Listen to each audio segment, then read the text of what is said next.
Şimdi iki arada bir derede kalmış oluyorsunuz. Bu haberi yapsam mı, yapmasam mı?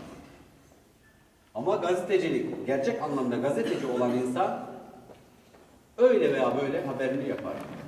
Zarar görecek bu haberden, ben yapmam lazım diye kafasında yer ediniyor. Ama o haberi eğer yapacaksa o arkadaş, o haberi yapar, kendi ismiyle değil, başkasına servis eder, o haberin çıkmasını sağlar. İdare et, düzelteceğiz falan, zamana yayma meselesi. Düzeltmemiz lazım hocam. Ya Abdüsselam hocama da olan hukukundan dolayı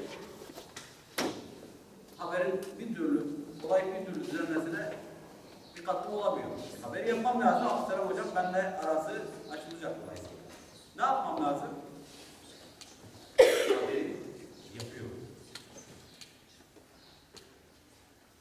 Ve haberi yaparken Abdüsselam hocaya diyorum ki, bunlar çok özel kısımlardır gazeteler için, onu söylüyorum.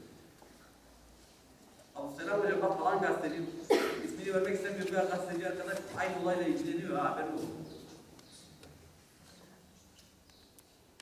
Ya, yani iş bende sınırlı değil, yarın olursa benden bilme. Peki ben haberi yaparım.